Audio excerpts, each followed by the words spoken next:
Let's start with Chapter 3. The human bodies had sense instruments connected to the brain through a nervous system. They carried the experiences to the brain, but they couldn't carry all the experiences till the body developed fully. Reaching the age of 12 years, after 12 years of age, we began fully experiencing the life and beauty of the earth. The Manomaya Koshas filtered and passed on the experiences to us, the souls. When the Manomaya Koshas didn't allow the extra experiences to pass through, they got deposited on them. Then slowly, layers of these began forming on the minds. The Sapta Rishis also took birth along with us, but they were careful in not taking in more experiences. They spent their time tuned to the divine consciousness. The physical bodies had a life period after which they perished. When such a time arrived, the Saptarishis left the physical bodies, went to Satyaloka, took birth there, and began living there. They began visiting the earth in their astral bodies to help us. After death, all of us had to go to Yamaloka to get our Manomaya Koshas checked in the special mirror. Those of us who had collected the layers of extra experiences called karmas were advised to come back to the earth to get the Manomaya Koshas cleansed. The Saptarishis then devised a way to cleanse the Manomaya Koshas. It was meditation. They taught meditation to all those burdened with karmas. Many practiced meditation, got their karmas wiped off, and went to Yamaloka after leaving their physical bodies.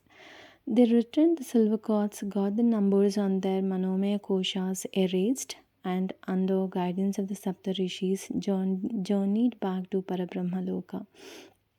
On the way, they had to get the seals imprinted on their Manomaya Koshas in the higher lokas, erased, and written the Manomaya Koshas in Brahmaloka, Vijnanamaya Koshas in Deviloka, and finally the Anandamaya Koshas in Parabrahmaloka.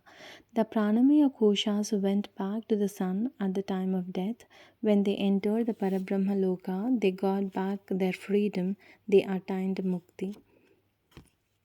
Some souls gathered some so- sorry some souls gathered more karmas without meditating and falling prey to temptations to experience more and more.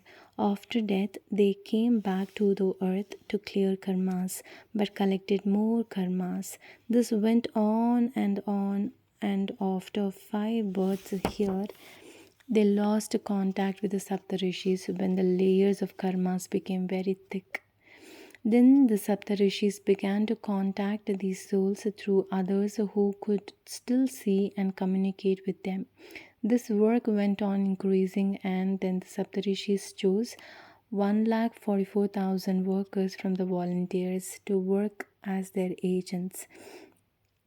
They established their headquarters here on earth, which is now in the Himalayas and which will be shifted to Taponagara after the Himalayas sink into an ocean, following certain geographical changes in the course of time. A rishi was stationed at the headquarters to monitor the work. He was to be replaced by another after every cycle of 60 years. Atri Maharshi is in charge now. The work of the Saptarishis goes on silently in all yugas until the last soul leaves Bhuloka and returns back to Parabrahmaloka. Their work will not be over. In the course of time, many souls who attained freedom or mukti stayed back to work under Saptarishis.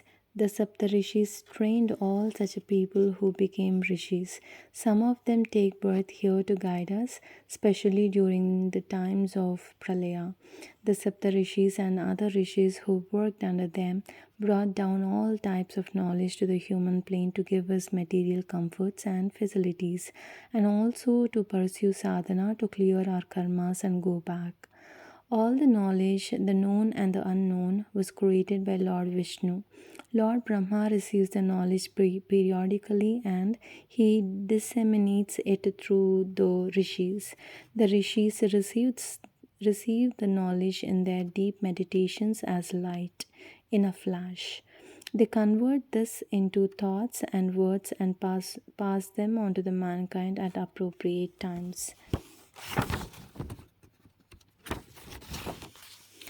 As millions of souls attain freedom from all entanglements in Bhuloka and journey back to Parabrahmaloka, millions descend down to experience life here, and this goes on and on.